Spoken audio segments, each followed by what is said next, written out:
rankings, right, guys?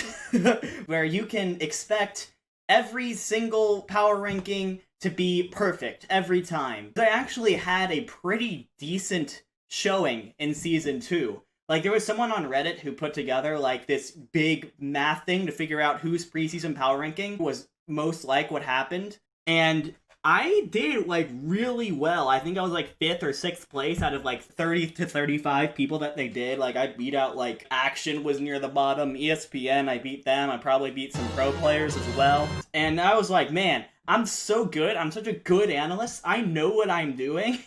This season, I am so wrong. My power rankings are so far off. It's actually absurd. So I thought it'd be cool. As you can see, I'll go ahead and put us onto the main menu. Here we have, of course, my Overwatch League 2020 preseason power rankings by dividing competitive Overwatch. If you haven't watched that, that would be kind of cool if you'd watch it first and laugh at it with me so you know what's coming.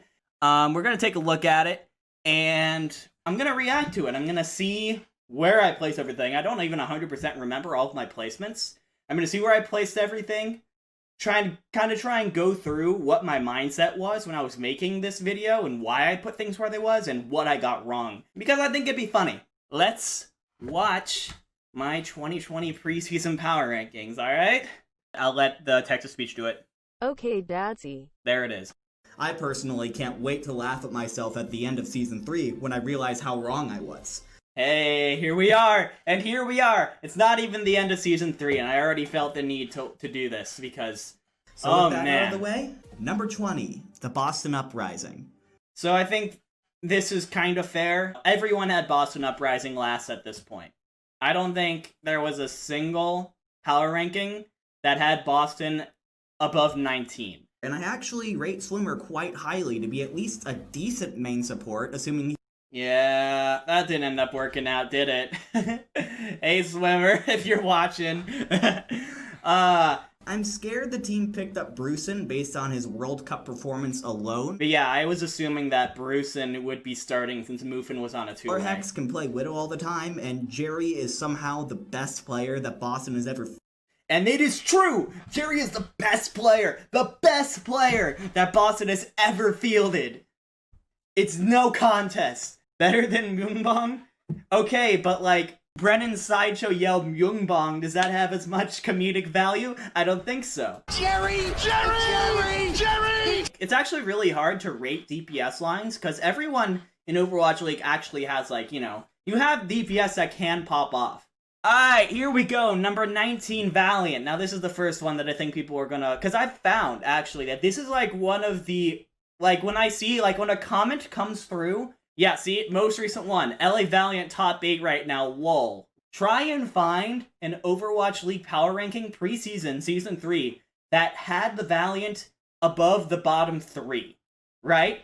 And Platchat does not count because they had Custa, okay?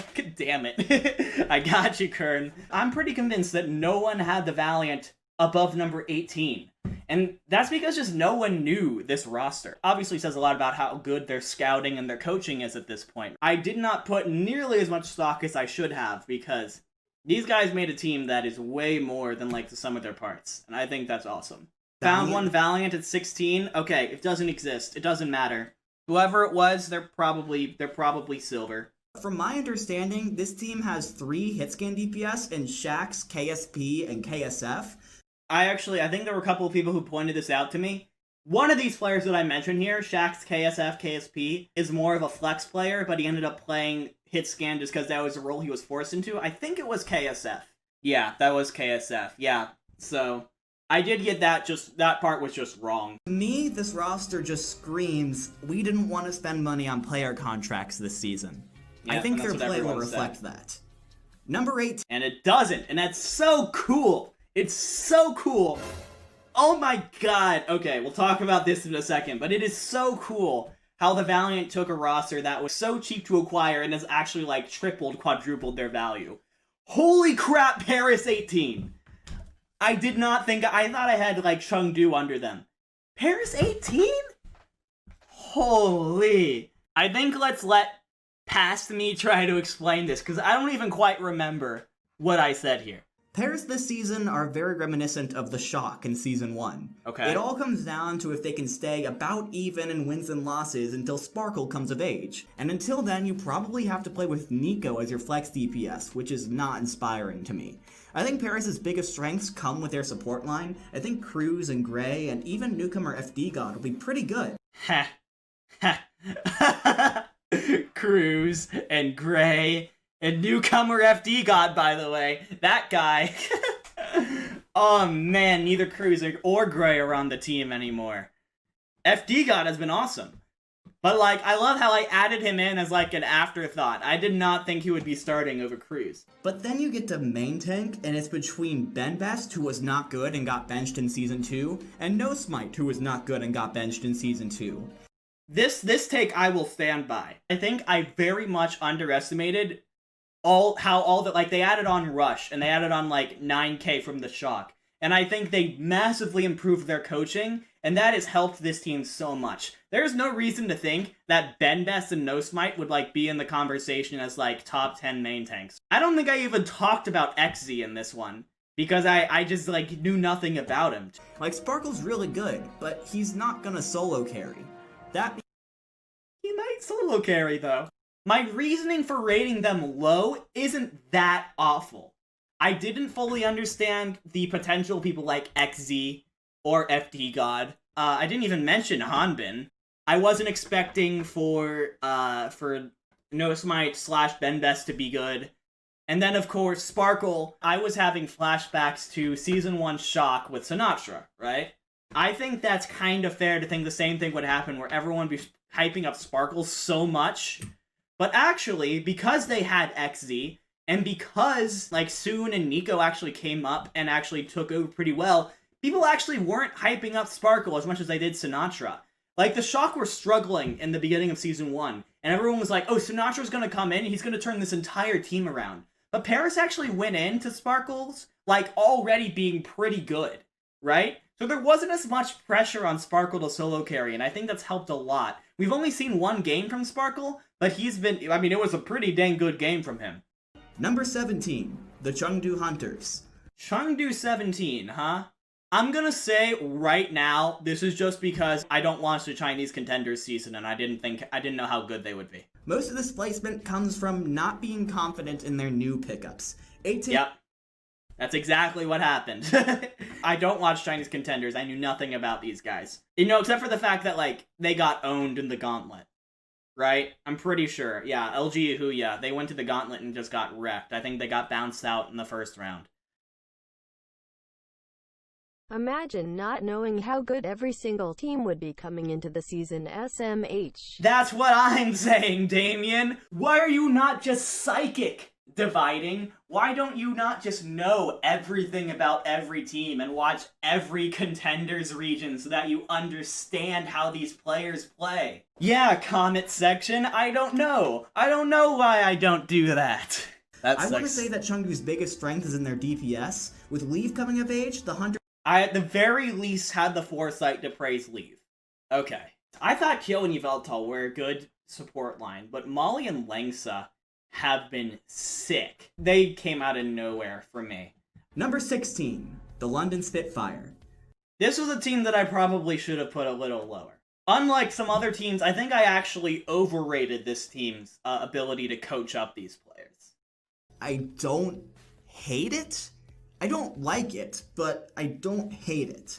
That's kind of still what I feel about this roster. Like, I see the pieces that could potentially be something really good in a couple of years. I don't know. They took Shanghai to Mat 5, though. I don't know what to think about them.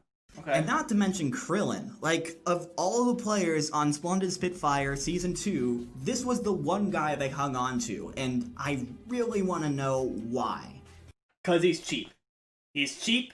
I thought he would be Jonak from Fuzzy Blitzball. That's a very optimistic take on why London kept Krillin. I think it's only because he's really cheap. That's probably the actual reason in hindsight, now that Hiley seems to be starting. Oh, 15. Number 15, I had Florida.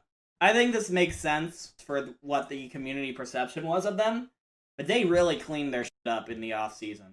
This might be the team I'm, like, the most impressed with. That's just, like, they didn't change that much in the offseason, right? They didn't add very many pieces. Yet, they're so much better. And I think, again, I've said this 3 times in the last 5, it's because their coaching is so much better. I think Kuki has been awesome for this team. But Cyplayer has proven himself to be decent to below average at anything other than Widow, and I mean, we haven't even seen that much Cyplayer this season. I don't think I can judge that take too much. I think that's the pretty common take on Saya. I personally think the Gargoyle... But BQB stepped up this season. Because 1, he got credit for being better than Zephyr, like, come on. And 2, he popped off on... Of course, I put in a little teeny jab against Zephyr. Chris and Fate, both, have been much improved from last season. And it's not because... I mean, it's because they're better players, but they're better players because it's better coaching, right? It's all about the coaching. I think that's what I'm learning as I'm watching this, right? Is that I did not take the coaching into account enough. Nearly enough. Number 14, I put Houston. Believe it or not, I originally had this team in 17th place, but I think the late signing of Jexay is huge. That's probably true. I put a lot of stock in the Jexay because of his pre-existing synergy with Repel, which has been really interesting to me to see Repel and Rocket swap out constantly for this team. The door is wide open for Jexay to take a leadership role within Houston, rather than... And I actually think that might be what happened, too. Maybe at the beginning, Jexay and Muma, like, they fought over the in-game leadership position, and, like, I think Harsha stepped in and was like, you know, obviously all speculation, but maybe Harsha stepped in and was like, alright, I think Jexay's in-game leadership is better, so get out of here, Muma, hydration time. I imagine Dante and Hydration will probably be the starters, with Linkser coming in sometimes as a... I imagine Dante and Hydration will probably be the starters. I was right. That is so much like r/technically the truth. But he has absolutely no experience on a mixed nationality roster. And I think or that's for showed. That matter, Meko has not seemed quite as good when he's not with his LW Blue buddies. Kern Master, you redeemed 5 IRL push-ups, so let's do that real quick. Push-up time, baby! 1, 2, 3, 4, 5. GR. Number 13, the Dallas Fuel. So I had Dallas 13th. And I think that actually might be pretty fair. Gamsu, I think, has looked... He's not the kind of main tank that, like, stands out on his own. He looked good on Shanghai because he had a lot of really good players behind him and enabling him. The support isn't quite there on Dallas. In a meta that, for once, seems to have shoved D.Va out entirely, seems like the obvious weak link here. I've actually been fairly impressed with Note Sigma, though. His Sigma has been pretty decently okay. Does it mean, like, they couldn't use another off-tank? Like, no, they could use another off-tank for sure. Just gonna wait a second for this. The FitnessGram Pacer test is a multi-stage aerobic capacity test that progressively gets more difficult as it continues.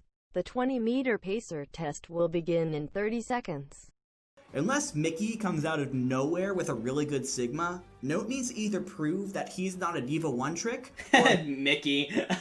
Unless Mickey comes out of nowhere with a really good Sigma. Ah, man, was I grasping at straws there. The Fuel need to pick someone up who isn't. I'm pretty happy with my takes there. I think I overrated Gamsu a little bit because of his time on the Dragons. I didn't fully understand what was happening with the support line, but I thought that was okay. They said they had to prove themselves or get replaced, and turns out they've gotten replaced, so... Dallas is very much the Decay show. They have to have carry performances from Decay in order to win games. And that's just like, it's not sustainable. Number 12, I have Justice. Of course, with Corey and Stratus and all them. Yeah, Corey they're full is Korean insane. now. Let's get that out of the way first and foremost. And he will be insane in Valorant. Unless they opt to play Lulshish instead for the synergy with their only off-tank, Elivote. What a terrible situation. You get signed to this team, and these issues get you out of Season 2, and then you get replaced in Season 3, and you go into a full... Now you're the only Western person on a full Korean roster. Man, that sucks.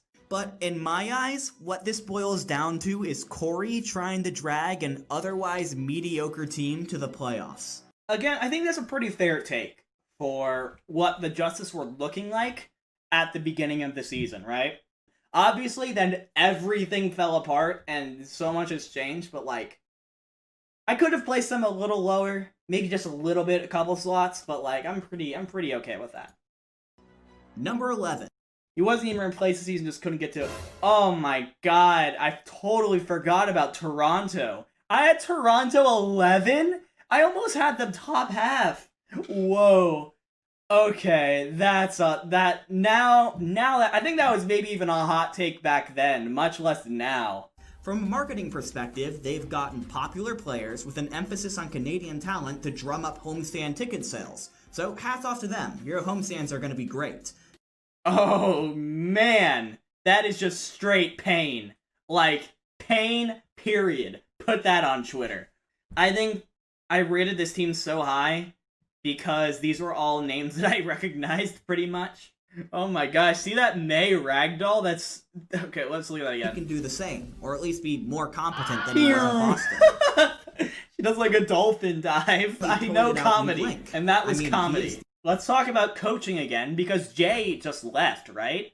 Jay is gone from Toronto, and I think Toronto, general manager Jay, not a coach, but their general manager retires from esports. And also, yeah, their head coach Fefe. Yeah, Fefe retired mid-April.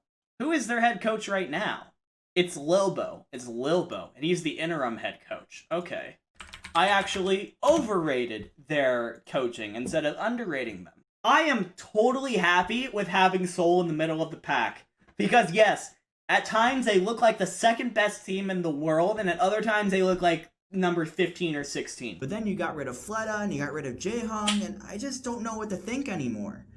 They're hurting over losing Fleta now, aren't they? If you could have Fleta playing Echo, and Prophet, like, just doing his thing, man, would Seoul Dynasty be so much better. Not to mention, Toby has to get used to playing with Bedosin after having Jaehong as a support partner for like 3 years in a row. And I was actually a really good line from me. I think that's been a huge thing for Seoul. Having that disconnect between Toby and Bedosin, I think that's actually been like a big deal. And that's the thing with Seoul, right? Is that they always seem like they have the pieces to do something amazing. And they can never quite put it together. In fact, they even proved it in the May Melee tournament, right? They came in second place. They pushed Shanghai to the absolute limit. And then a week later, they get just destroyed by, I think it was NYXL.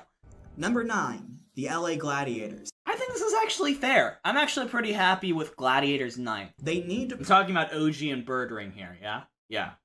And they both actually looked pretty decent. LH Cloudy came out, and he's been looking really good as well.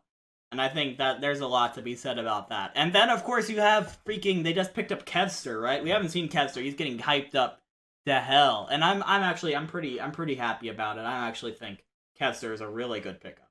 I think if you can have, like, Birdring, Tracer, Kevster, like, Ashe, or Widow, like, this team is looking scary. And then you have, like, OG Space, Big Goose Shaz. Like, that's something. That's something. I think this is actually really cool from the Gladiators, just like as a team overall, the fact that they've had this solid, consistent support line in Big Goose and Shaz for their entire existence.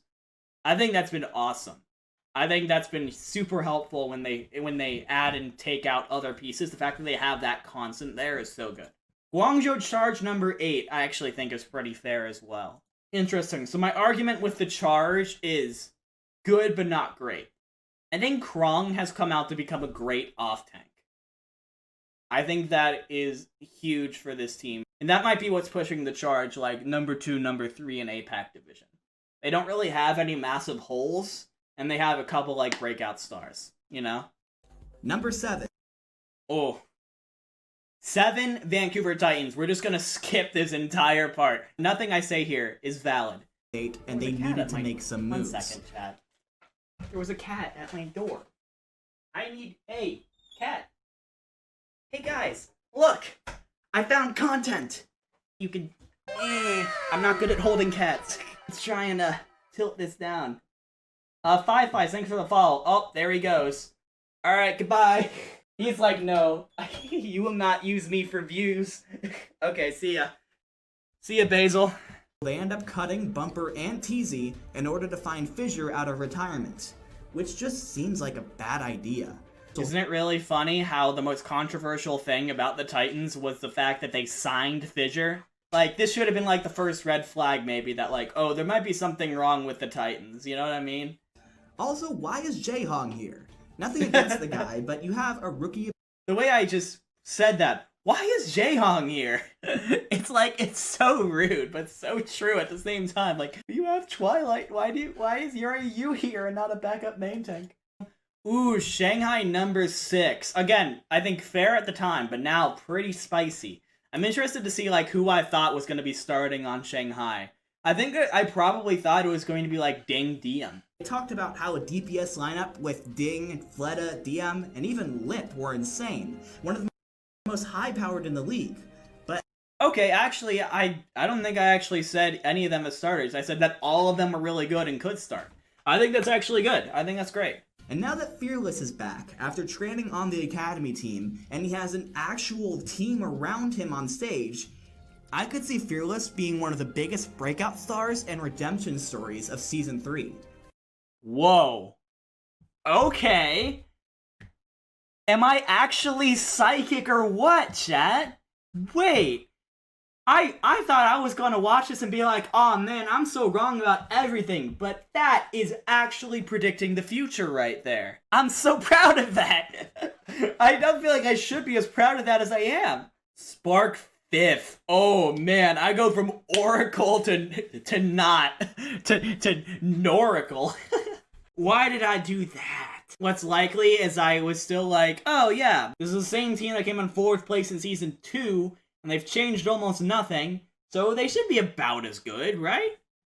Nope, that isn't quite what happened. It's okay, I picked Hangzhou to win it all.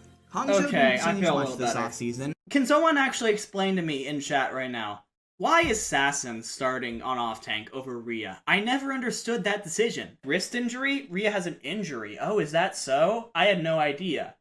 That's why I think the promotion of And I call out Bebe as like the weak part. I still think that might be true.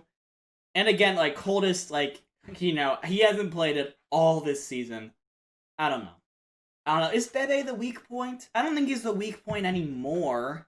the biggest concern for me is if Fedora is going to be able to keep up with Godsby on DPS. And that was a fair concern, obviously. Now they have Architect, so like that should be Godsby Architect DPS. Actually scary. Like, I'm actually scared of that. Rain number 4. Man, does this seem stupid in hindsight? They have not lived up to their potential, have they? Like, at all. I would even go as far to say that the Rain depend on their DPS to get wins as much, if not more, than Dallas does. And then they just go up, and they go up against more complete teams and fall on their face so hard. Like, they just got owned by the Gladiators last week, didn't they? Yeah, talent is there, coaches have failed. And we're bringing this up so many times while we watch this video. It's the coaching. It's the coaching that I'm not putting into account enough in these power rankings. The first thing you'll note about the Reign is that they are filled with confidence, alpha personalities. They believe. And I wonder if that's actually hurting them now. They're alpha personalities that are like, oh, we're just gonna go in and roll them. And now that they're kind of getting pushed back, I wonder if, I don't know. I don't know. It's so much dependence on the DPS to pop off, it feels like. And their tank/supports have been average to below average. Atlanta can look to be the top team this season and could be a dark horse for playoffs. Yeah, the key point on that is could be. Number 3, the Philly Fusion. Should they have picked up another main tank to compete with Sato? Yeah. No, Sato is amazing, and I definitely thought that Sato was so good the whole time. And now that he has a great support line and DPS behind him, now he looks great. Sato is definitely a guy whose play very much reflects what's going on around him. And, you know, now he has a really good team around him, so he's doing good. I feel like Alarm, he gets some attention, but not enough people talk about him when they go Rookie of the Year candidates. Part of the reason why Sato is able to do so much of what he does is because he has Alarm pocketing him all the time. And I don't know, he's made such a huge difference over, like, Boombox. Best support line? Maybe not. I think Shock still have that, but really good support lines. And even if Carpe and EQO aren't working for you, you've got promising newcomers in Ivy and Hisu. I actually rate Ivy a lot higher than... Wait, where's Chipsa? Where's Chipsa? I better mention Chipsa. Oh yeah, and Chipsa is also there. I would still like another main tank though, just to be safe. Hey, risk paid off, I guess. And then you get Chipsa for views and merch, so that's cool. Number 2, NYXL. NYXL number 2. Was that a hot take back then? I don't think so. I think maybe some people had them a little lower. They might try to play a more aggressive, in-your-face playstyle than the passive reactionary style they're known for. See, I kind of called it a little bit. I mean, I didn't really call it, because, like, everyone kind of thought that. But, like, yeah. New York are definitely going for a more aggressive team. And I think it's part of why they're not quite up there yet. Hacksaw looked really good last week, though. Still isn't insanely off their top 5. I think they beat Fusion now with better synergy. I don't know, that's just me disliking Fusion. New York versus Philly, I would love to see that game. I don't think we will, but I would love to see it. San Francisco, they were number 1 everywhere. I think that is absolutely... Number 1, the same. Yeah, they were number 1 everywhere. Everyone had them as the best team still, and, like, there's no reason not to think they were. You know what? I'm pretty sure I don't even mention Ansan in this video. Because he's just like an afterthought in my mind with all the other DPS they have. Yeah, the Shock aren't resting on their laurels. They want to build the dynasty that Seoul wishes they could have. Ooh! Okay. Okay, past me. That was kinda dirty. Alright. Nice. If you want to hold the trophy, you'll have to go through them. Thank you all so much for watching. And that's the video. And that's the video, chat. Looking back on this video, like, I wanted to do this because I got comments, like, every couple of days a comment would come in of someone who watched my video back of the power rankings and being like, oh my gosh, Dividing got this so wrong. It's so bad, right? But looking back, I actually, like, there were a few teams that were bad, like Paris and Toronto, but, like, most of them made sense for the time, I think.